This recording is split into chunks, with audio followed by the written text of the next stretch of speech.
మిత్రులారా, ఈనాడు రెండు తెలుగు రాష్ట్రాలలో క్రైస్తవులందరూ ఆందోళన చెందుతున్న విషయం మన ప్రియులు పాస్టర్ ప్రవీణ్ పగడాల గారు మరణించి ఉన్నారు. వారి మరణానికి కారణాలు ఇంకా తెలియరాలేదు.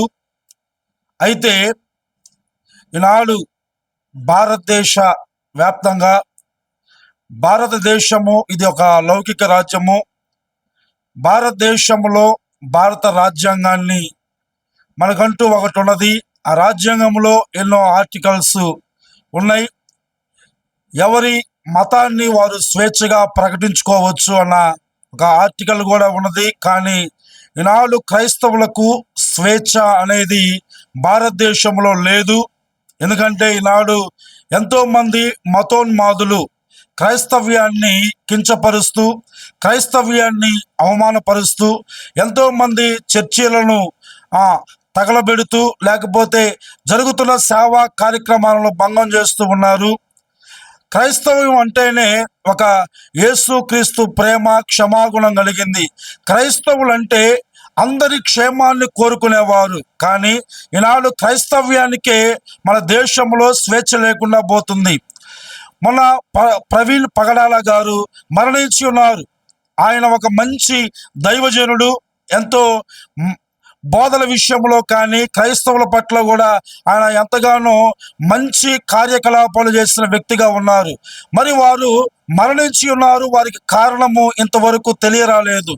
అంటే ఒక క్రైస్తవుల పట్ల ఈనాడు జరుగుతున్న కార్యక్రమాలు ఏమిటంటే ఆ విషయాలు ఇంకా తెలియరాలేదు.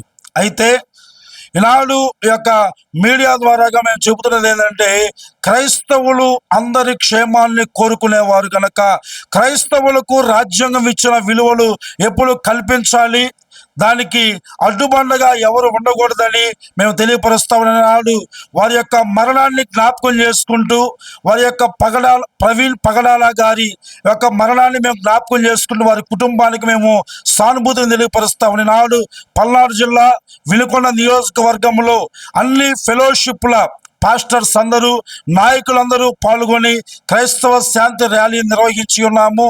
ఆ ర్యాలీ యొక్క ఉద్దేశం ఏంటంటే క్రైస్తవులందరూ ఐక్యత కలిగి ముందుకు నడవాలని, క్రైస్తవులకు ఇప్పుడున్న ప్రభుత్వాలు చట్టాలు న్యాయం కలిగించాలని మేము డిమాండ్ చేస్తూ ఉన్నాం. ఎందుకంటే క్రైస్తవుడు క్షేమంగా ఉంటే అందరూ క్షేమంగా ఉంటారు. ఎందుకంటే క్రైస్తవుడి యొక్క ఉద్దేశం ఏమిటి అంటే క్రైస్తవుడు అందరి క్షేమం కొరకు ప్రార్థించేవాడుగా ఉంటాడు కనుక, అందరి క్షేమాన్ని కోరుకునేవాడు కనుక ఈ యొక్క భారత రాజ్యాంగం కల్పించిన హక్కులు కానీ, చట్టం మాకు కల్పించిన హక్కులు కానీ అన్నిటినీ ఉల్లంఘించే కార్యక్రమాలు లేకుండా క్రైస్తవానికి రక్షణ కల్పించాలని మేము డిమాండ్ చేస్తూ ఉన్నాం.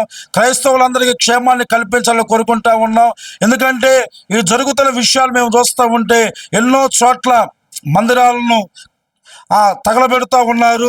సేవకుల పట్ల అమానుషంగా ప్రవర్తిస్తూ ఉన్నారు. ఎంతోమంది సేవకుల పట్ల దాడి చేస్తూ ఉన్నారు. సువార్త చేస్తూ ఉంటే సేవకులు వారి యొక్క మతాన్ని ప్రకటించుకుంటా ఉంటే ఎన్నో చోట్ల అడ్డంకులు కలుగుతూ ఉన్నాయి. కనుక వాటన్నిటి విషయమై మేము ఎంతగానో బాధపడుతూ ఉన్నాం. కనుక ఆ యొక్క అధికారులు, ప్రభుత్వం వారు మాకు న్యాయం చేయాలని, క్రైస్తవుల పట్ల ఒక మంచి ఆలోచన కలిగి ఉండాలని మేము కోరుకుంటా ఉన్నాం. కనుక ఈ యొక్క విషయాన్ని బట్టి మేము ఒకటే తెలియపరుస్తూ ఉన్నాం. గడిచిన దినాల్లో పాస్టర్ ప్రవీణ్ పగడాల గారి యొక్క మరణాన్ని మేము జ్ఞాపకం చేసుకుంటా ఉన్నాం. అది యాక్సిడెంట్ అయినా, హత్య అయినా, ఏదైనా కావచ్చు, కానీ తగిన న్యాయం జరిగించాలి. ఆ సేవకుడి కుటుంబానికి ప్రభుత్వం వారు అండగా ఉండాలని మేము కోరుకుంటూ, ఇలాంటివి ఇక జరగకుండా ఉండాలని, క్రైస్తవులకి మీరు న్యాయం జరిగించాలని మేము యొక్క మీడియా ద్వారా మీకు తెలుసుకుంటా ఉన్నాం. ధన్యవాదాలు తెలుపుతా ఉన్నాం.